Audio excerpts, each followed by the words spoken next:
एक तो बैंक में भी देते हैं हम पैसे, अपने करंट और सेविंग अकाउंट खुलवाते हैं। दूसरा, एक दूसरे को भी कर्ज दिया जाता है। एक बड़ा मालदार है, एक छोटा है। तो बड़ा मालदार ये कहता है कि भाई 50 लाख रुपए मुझसे ले लो और अपना काम शुरू कर दो, इसमें से जो नफा होगा उसका 15% मुझे भी दे देना। तो सवाल ये पैदा होता है कि इसमें क्या हर्ज है, वो तो मदद कर रहा है। बात समझ में आ रही है? वो तो खालिसतन मदद कर रहा है और उसका असल मकसद तो ये है कि मैं मदद करूं और इसमें से कुछ नफा ये अगर आ जाता है तो ये मुझे भी दे दे। मेरे पैसे तिजारत में लगाकर नफा कमाएगा, अगर नफे में इसमें से थोड़ा मुझे अगर दे देगा तो इसमें हरज ही क्या है? तो इसका जवाब ये है कि कारोबार उसको कहते हैं कि जिसमें आदमी रिस्क ले, या मैंने अल्फाज लिखे हुए, जिसमें खतरा हो नफे का भी और नुकसान का भी। यहां तो ये कर्ज देकर बेफिक्र हो गया कि मुझे नफा तो मिलता रहेगा और मेरे पैसे जो हैं असल वो भी सेव हैं। तो इस तरह करना, इसी को सूद कहते हैं। बात समझ में आ रही है? आसान अल्फाज में, रिस्क जब तक आदमी नहीं लेता उस वक्त तक उसके कारोबार के अंदर बरकत पैदा नहीं होती, वो सूद बनता चला जाता है। आज जो हमारे मुआशरे में खुदगर्जी आपको नजर आती है ना, और हर आदमी कहता है कि बस मैं बच जाऊं और मेरा पैसा बच जाए, बाकी लोग भाड़ में चले जाएं, मुझे इससे क्या है। उसकी एक बुनियादी वजह है कि हमारे मुआशरे के अंदर जो कर्ज देने और लेने की जो सूरत है ना, वो यही है जो मैं आपको बता रहा हूं कि बड़ा मालदार वो बड़ी रकम देकर जो है बेफिक्र हो जाता है और कहता है कि मुझे तो नफा दो, बस मुझे तो अपने नफे से सरोकार है। चाहे सामने वाला तबाह होता है, उसकी तिजारत तबाह होती है, कारोबार तबाह होता है, मेरा उससे कोई वास्ता नहीं है। खुदगर्जी ऑटोमेटिक आ जाएगी। ये सूद की एक वबा है, एक बीमारी है जो खुदगर्जी को लेकर आती है साथ में। क्योंकि जब जो कर्ज देने वाला है अगर वो 50% के अंदर नफे में शामिल होगा और नुकसान में भी वो शामिल होगा, तो अंदर से एक दूसरे के लिए दुआगो रहेंगे, फिक्रमंद रहेंगे कि यार मेरा पैसा लगा हुआ है, अल्लाह इसकी मदद फरमा। और जो दूसरा काम करने वाला है, अल्लाह मैंने दूसरे का पैसा लिया है, मेरी मदद फरमा कि मैं खुद भी सही काम कर सकूं और उसको भी उसके पैसे लौटा सकूं। ये है, अगर ये खुदगर्जी इसी वजह से आती। फिर जो कर्ज देने वाला है ना, वो अपनी हैसियत मुतय्यन कर ले कि वो है क्या। अगर वो तो मुआविन है, ओनली लोनर है, सिर्फ कर्ज देने वाला मुआविन और मददगार है, तो वो वसूली में अपने पैसों का सिर्फ हकदार है, नफे का हकदार नहीं है। क्योंकि उसने तो सिर्फ मदद की है ना, वो नफे में शामिल नहीं होगा। बात समझ रहे हैं आप जरा? क्योंकि वो तो सिर्फ मुआविन बना था, उसने 50 लाख रुपए दे दिए और उसने कहा तुम कारोबार करो और फला तारीख जब आए 2 साल के बाद तो मुझे मेरे पैसे लौटा देना। या महीना मुतय्यन कर दिया कि किस्त किस्त करके जो है इस तरह मुझे देते रहना। तो 50 लाख की उसने किस्तें मुतय्यन कर ली और हर महीने उसको मिल जाती हैं। महीने पूरे हो गए, किस्तें पूरी हो गई, वो अपना कर्जा लेके 50 लाख पीछे हट गया और वो अपना कमाता रहेगा। तो आदमी अपनी हैसियत को पहचान ले कि मैं लोनर हूं, सिर्फ यानी मदद करने वाला, कर्ज ख्वाह हूं, कर्ज देने वाला हूं, या मैं शराकतदार हूं, जिसका मैंने यहां लफ्ज लिखा फाइनेंशियल पार्टनरशिप है। वो सरमाए के अंदर खुद पार्टनरशिप चाहता है या कर्जदार है। अगर वो मुआविन है तो मैंने बता दिया, अगर वो फाइनेंशियल पार्टनरशिपर है तो फिर वो नफे में भी शामिल होगा और नुकसान में भी शामिल होगा। बात समझ में आ रही है आप लोगों की? क्योंकि जब तक वो अपनी हैसियत मुतय्यन नहीं करेगा ना, तो वो नफे में भी मजहूल रहेगा, नुकसान में भी मजहूल रहेगा, उसको पता ही नहीं चलेगा कि मेरी हैसियत क्या है। तो फाइनेंशियल पार्टनरशिपर अगर वो होगा कि सरमायादार लगाने वाला जो है, सरमाया और माल लगाने वाला शराकतदार, क्योंकि ये लफ्ज मैं इंग्लिश में और उर्दू में इस वजह से लिखता हूं ताकि बाज लोगों को इंग्लिश के लफ्ज ज्यादा अच्छी तरह समझ में आते हैं और उर्दू का तर्जमा उसके जहन में नहीं होता, सिर्फ मफहूम जहन में होता है, तर्जमा जबान पर आता नहीं है। मिसाल के तौर पर अब मैं कह दूं कि हम मुशारका कर रहे हैं, मुराबहा कर रहे हैं, तो आपको पता ही नहीं चलेगा कि मुशारका और मुजारबा किसको कहते हैं और मुराबहा और इजारा किसको कहते हैं। मुश्किल लफ्ज है ना। अगर मैं कह देता हूं ज्वाइंट इंटरप्राइज, पार्टनरशिप, फौरन समझ में आ जाए। तो इस वजह से दोनों को लिखा है ताकि जो अंग्रेजी ज्यादा समझने वाले हैं वो ज्वाइंट इंटरप्राइज प्राइस और पार्टनरशिप के लफ्ज से जो है वो समझ जाएं कि मुशारका और शिरकत और सरमायादारी के अंदर दोनों बराबर के शरीक हो जाए, उसको ये कहते हैं। तो अगर वो सरमाया लगाने वाला जो है वो कहता है कि मैं शराकतदार हूं, मैं फाइनेंशियर आपके साथ पार्टनरशिपर हूं, तो फिर उसकी हैसियत 50-50 की हो जाएगी और फिर वो नफे में भी शामिल होगा और नुकसान में भी शामिल होगा। अब 50 लाख से कारोबार किया, बढ़ गया और डबल हो गया तो 1 करोड़ बन गया। अब 50 लाख एक के हो गए, 50 लाख दूसरे के हो गए। 50-50 इसी को कहते हैं। आसान समझाने की मैं सूरत आपको बता रहा हूं। डिपॉजिटर जो पैसे जमा करने वाले हैं, अब मिसाल के तौर पर वो आते हैं, उन्होंने अपने पैसे जो है बैंक में जमा करवाए। एक आदमी ने बैंक से कर्जा लिया, मिसाल के तौर पर 1 करोड़ रुपया कर्जा लिया। अब ये 1 करोड़ रुपया आया कहां से? ये अवाम का पैसा है। अवाम ने जो है 100 लोगों ने एक लाख रुपए जो है वो जमा करा दिए। 100 लोगों ने 1 करोड़ बन गया। अब ये बैंक जो है इस आदमी को पैसा देता है और पैसा देने के बाद कहता है कि 15% जो है हमारा रख लेना और बाकी जो है आप अपने काम करो। अब ये जो कर्ज लेने वाला है बैंक से लोन, ये फायदे में रहेगा। अगर ये 100% अगर वो हो गया, कामयाब हो गया अपने कारोबार में, तो 1 करोड़ के 2 करोड़ बन जाएंगे। 2 करोड़ बन गए, 15% जो है अपना मुतय्यन किया हुआ था बैंक ने, तो बैंक अपने 15 लाख रुपए लेके अलग हो जाएगा। 1 करोड़ का 15 लाख रुपए 15% बनता है। फिर 15% के अंदर बैंक क्या करता है कि 7.5% खुद रख लेते हैं। आसान सूरत बताओ, 7.5% जो है वो अपने इन खातेदारों जो 100 लोगों ने 1-1 लाख रुपया दिया था उनमें तकसीम कर देता है। तो 100 लोगों में जब ये इस तरह तकसीम करेगा 7.5 लाख रुपए, तो फिर हर एक के हिस्से में जितना आएगा वो आपके सामने के 7,500 हज़ार 1-1 लाख रुपए के ऊपर सबको मिल जाएंगे। समझ रहे हैं? और बैंक जो अपने 15 लाख में से जो है 7.5 लाख जो हटा रहा है 15%, तो उसमें क्या करता है वो अपने इन एम्प्लॉइज जो है काम करने वाले जितने हैं और जमादार और ये कैशियर, मैनेजर, इनकी तनख्वाहों में और सारे जो है अखराजात के अंदर वो खर्च करता है। फिर तो ये तरीकाकार बैंक का होता है। इस वजह से मुफ्ती तकी उस्मानी साहब ने 30 साल पहले की बात यहाँ लिखी हुई है कि वो जद्दा में गए थे और पूरे उलमा का जो है अल-फ़िक़्हुल इस्लामी, मजमा उल-फ़िक़्हुल इस्लामी जो है एक एकेडमी बाकायदा कायम हुई थी और उसमें उन्होंने 200 से ज़ायद उलमा को बुलवाया था। 45 मुल्कों के उलमा वहाँ जमा थे, 200 के करीब उलमा थे।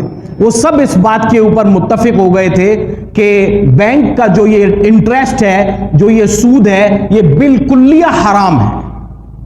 ये 30 साल पहले की बात मैं आपको बता रहा हूं। 200 से ज्यादा उलमा जो है जद्दा की इस यूनिवर्सिटी के अंदर आए थे और उन्होंने जो है 45 मुल्कों से उन्होंने इस बात पर मुत्तफिक फैसले हुए थे। उसमें माहिर माशियात और मुस्लिम बैंकर्स सब शामिल थे उसमें, expert financier of Muslim countries, पूरी मुस्लिम कंट्रीज के जो है एक्सपर्ट और माहिर किस्म के जो माशियात के हैं कि माशी बहरान कैसे खत्म हो और माशियात किस तरह जो है हमारे अंदर जो है सराहियत कर जाए, हलाल माशियात, उसके लिए इतने लोग जमा हुए और उन्होंने इस बात पर मुत्तफिकन फैसला किया है। तो इस वजह से जो है ये आम एक दूसरे को जो कर्जा देने की सूरत है वो भी मैंने आपके सामने रख दी और बैंक जिस तरह लोन लोगों को देता है वो भी मैंने आपके सामने रख दी। इसको जिस वक्त में इस्लामी बैंकें नहीं बनी थी, जिसको ये हम कहते हैं कि भाई ये इस्लामी बैंक है, ये गैर इस्लामी बैंक है और ये रिबा फ्री है, यानी ये सूद से पाक है, तो उस वक्त जब तक ये नहीं बने थे ना, तो नीचे की जो तीनों नाम लिखे हुए ना, प्रॉफिट, सेविंग्स और इंटरेस्ट, इसको एक ही नाम दिया जाता था, नफे का नाम सिर्फ। बात समझ में आ रही है आपकी? ये जो तीनों नाम मैंने लिखे ना, प्रॉफिट, सेविंग्स और इंटरेस्ट, तो ये उस वक्त में जिस वक्त इस्लामी बैंकें नहीं बनी थी, तीनों का एक ही नाम था। उसको या तो वो सूद कहते थे, तो समझते ही नहीं थे जो मुसलमान। जो थोड़ा बहुत समझते थे वो कहते थे कि ये बचत है, और जो बिल्कुल ही अपने आप को नफा वाला कहते थे वो कहते थे ये नफा है। लेकिन जब जैसे ही जो है इस्लामी बैंकें बनने लगी और गैर इस्लामी अलग होने लगी, तो उन्होंने अपने अपने नाम मुख्तलिफ कर दिए कि नीचे वाले का नाम उन्होंने प्रॉफिट जो है वो कहते हैं जो इस्लामी बैंकों वाले के। भाई ये सेविंग्स नहीं है, ये बचत नहीं है, और ये इंटरेस्ट नहीं है, सूद नहीं है ये, बल्कि ये तो नफा है, ये प्रॉफिट अकाउंट कहलाता है हमारा। समझ रहे हैं? जैसे आप शराब को कोई नाम दे दें कि भाई उस जमाने में देसी दारू थी, तो अब जो है ब्रांडी बन गई, बियर बन गई, विस्की बन गई, तो उसका नाम तब्दील हो गया। बात समझ रहे हैं? तो नाम तब्दील होने से या सूरत तब्दील होने से या शक्ल बदलने से जो है कभी भी चीज जो है वो तब्दील नहीं होती है, अंदर से वही रहती है वो, आप उसका नाम तब्दील कर रहे हैं सिर्फ। तो आज हमारे मुआशरे के अंदर यही हो रहा है दर हकीकत। और फिर मैं आपको एक फलसफा इसका मैं बताता हूं कि सूद को आदमी पहचानने की सलाहियत कैसे आएगी। देखिए, हराम दो किस्म के होते हैं, एक तो खिंजीर है आपके सामने, सूअर है, शराब है। आदमी जैसे यहां लेके आएगा मुंह में बदबू आएगी और नाक कहेगी कि नहीं नहीं भाई ये तो गंदी चीज है, फौरन हट जाएगा, मुसलमान उसमें नहीं पड़ता। लेकिन सूद को कैसे पहचानेगा? 5,000 का नोट मेरे साथ में हो, 5,000 का ये साथ में हो, एक जो है हलाल का हो, दूसरा हराम का सूद का हो, कौन फर्क कर सकता है इसमें? पता ही नहीं चलेगा। ये पता करने के लिए आदमी की नाक को तेज होना जरूरी है। जो आदमी को सिक्स सेंस जिसको कहते हैं ना, छठी हिस्स, तो वो छठी हिस्स उस वक्त कारामद होती है, उस छठी हिस्स दिल को कहते हैं कि दिल हराम और हलाल का फैसला करे। लेकिन दिल हराम और हलाल का फैसला उस वक्त करता है जब वो जबान के रास्ते से होकर या नाक के रास्ते से होकर जाए, तब जाके पता चलता है। क्योंकि चौथी और पांचवी हिस्स आपकी यही है। चौथी हिस्स आप समझ लें कि वो जबान है, और पांचवी हिस्स आपकी जो है ये नाक है। तो अगर आप हराम को अगर जबान पे रखेंगे और उसको चक्कर अंदर डालेंगे, उस वक्त बहुत देर हो चुकी होगी, उस वक्त हराम खा चुके होंगे आप और मैं, खुदा ना खास्ता, खुदा ना खास्ता। बात समझ रहे हैं आप? तो जबान इतनी कारामद नहीं है सूद को पहचानने के अंदर और हराम की पहचान करने के अंदर। क्योंकि उस वक्त वो कहते हैं ना, आसान में आपको समझाऊं कि पाकिस्तानी को जिस वक्त तक खोते और जो है धोखे का पता चलता है, उस वक्त ये इन चीजों को खा चुका होता है। हमारे यहां मशहूर है ये। तो जबान इतनी कारामद नहीं है कि जिसके जरिए से आदमी हलाल और हराम की पहचान करे, और जिस वक्त पहचान होगी अंदर जाके उस वक्त बहुत कुछ बिगड़ चुका होगा। अलबत्ता नाक ऐसी चीज अल्लाह ताला ने रखी है कि इसमें यह सलाहियत है कि ये फौरन बता देती है कि ये हलाल है या ये हराम है, ये ताजा है या ये बासी है। तो उसके जरिए से आदमी जब पहचान करेगा। अब ये नाक के अंदर सलाहियत कैसे पैदा होगी? ये दीनदारी पैदा करने से होती है। इतनी आसानी से आदमी हलाल और हराम की पहचान नहीं कर पाता। आप देख लें, दुनिया जहां के गैर मुस्लिमीन होते हैं उनके अंदर बेशुमार किस्म की बदबू आ रही होती है, लेकिन एक दूसरे के साथ जिनसी ख्वाहिशात को पूरा कर रहे होते हैं, पता ही नहीं चलता उन लोगों को। हिस्स मर गई है। जिनकी हिस्स जिंदा होती है ना, कभी करीब नहीं जाएगा वो अपनी इस हिस्स को जो नाक की है, जिसमें आदमी हीक और गंदगी महसूस करता है। अगर ये जितनी ज्यादा तेज होगी, उतना ज्यादा आदमी सूद से और हराम से और रिश्वतों से बच सकेगा। वरना थोड़ी पता चलता है कि आदमी मिसाल के तौर पर अगर एटीएम में कार्ड डाल रहा है और वहां से जो पैसे आ रहे हैं, तो अगर उसकी सूद की कमाई है तो क्या सूद लिखा हुआ आएगा उस पर? नहीं। किसी महकमे में काम कर रहा है और काम करते करते जो है वो रिश्वतखोरी पर आ गया है, रिश्वत के बगैर वो साइन ही नहीं करता। अब सैलरी हो गई, ओ कहां से कहां। तो क्या आप जब उसको बैंक में जब वो चेक जमा कराकर अपने अकाउंट में मुंतकिल करेगा, तो क्या उस अकाउंट में ट्रांजैक्शन में क्या ये लिखा हुआ आएगा कि ये जो है रिश्वत की कमाई है? नहीं, कभी भी नहीं आएगा, लिखा हुआ थोड़ी होता है। तो बाज हराम चीजें ऐसी होती हैं जिसको आंख फैसला नहीं कर सकती, जिसको कान सुनकर फैसला नहीं कर सकते, हाथ छू कर उसका पता नहीं चलेगा। 5,000 के ऊपर आप देखते रहे, दोनों नोटों को कट कट करके बजाते रहे, उसमें क्या हराम की आवाज आएगी? कभी भी नहीं आएगी। हाथ लगाने से क्या पता चल जाएगा कि ये हराम का है, ये हलाल का है? ना, आपकी नाक बताएगी या जबान बताएगी। तो मैंने अर्ज किया कि जबान जब बताएगी ना, उस वक्त बहुत देर हो चुकी होगी, उस वक्त जो है आदमी खा चुका होता है हराम। अलबत्ता नाक जो है ये पहले फैसला करती है कि इसकी हैसियत और इसकी औकात है क्या। अलबत्ता नाक जो है ये पहले फैसला करती है कि इसकी हैसियत और इसकी औकात है क्या, और फिर उसको लेती है आदमी। तो इसका पूरा आदमी ख्याल रखे कि आज जो है इतनी ज्यादा जो हमारे अंदर चीजें आ रही हैं सूद की, और जो ये सेविंग अकाउंट के जरिए या उसको बचत अकाउंट कह दें या इंटरेस्ट कह दें, तो मुख्तलिफ बैंकों ने अपने मुख्तलिफ नाम इनसे रखे हुए हैं। जैसे कि एक इतर की अगर शीशी हो और उसमें इतर आमतौर पर भरा जाता है, लेकिन अगर कोई शराब भर के ले आए तो क्या शराब हलाल हो? आप कहोगे नहीं भाई, इस बोतल में तो कभी किसी ने शराब भरी ही नहीं है, कैसे हो सकता है? लेकिन हो गया ना, हो जाता है, सब हो जाता है यहां पाकिस्तान के अंदर। तो उसमें शराब भर दी, उसके नीचे खिलाफे काबा लिख दिया, स्टिकर लगा दिया, अच्छा सा ढक्कन लगा दिया, पैकिंग कर दी, पेश कर दी। तो आप आज के जमाने में उसका नाम ब्रांडी रखें, बात समझ में आ रही है? आज के जमाने में आप उसका नाम ब्रांडी रखें या उसका नाम बियर रखें या उसका नाम आप कोक रखें या उसका नाम आप जो है वो कुछ विस्की रख लें, लेकिन वो शराब ही रहेगी, वो हराम ही रहेगी, उसके अंदर किसी किस्म का तबद्दुल नहीं आएगा। मैंने एक सूरत आपके सामने जो है वो हलाल होने की बयान की, जिसको हम कहते हैं मुशारका, और इंग्लिश में उसका नाम ज्वाइंट इंटरप्राइज या पार्टनरशिप कहते हैं उसको।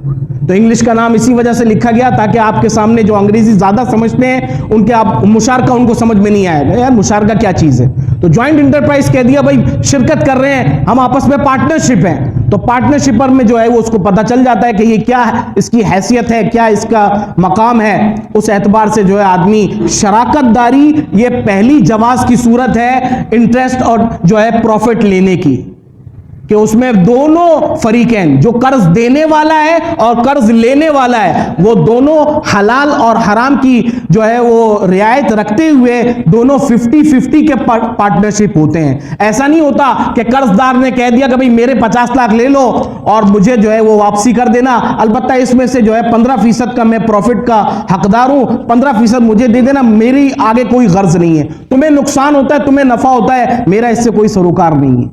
इसी को सूद कहते हैं, और यही हमारी आम रूटीन के अंदर रिवाज चल रहा है। और दूसरा, आज बैंकिंग के निजाम में भी तकरीबन यही है जिसको मुफ्ती तकी उस्मानी साहब ने ये लिखा है, और ये निजाम नहीं चल सकता। एक सूरत ये कि आदमी शराकत कर दे, जो हलाल तरीका मैंने आपको बता दिया, मुशारका उसको कहते हैं, ज्वाइंट इंटरप्राइज कह दें, आप उसको पार्टनरशिप कह दें। उसमें रिस्क होता है कि खतरा होता है, दोनों फरीकैन जो है फिक्रमंद रहते हैं, एक दूसरे के लिए दुआगो रहते हैं कि अल्लाह मेरा पैसा बचा ले, मैंने इसको दिया है और मैं नफे में भी शामिल हूं, नुकसान में भी शामिल हूं। और वो भी कहता है अल्लाह मैंने दूसरे का पैसा लिया है, मेरी मदद फरमा, खुदगर्जी ऑटोमेटिक खत्म हो जाएगी।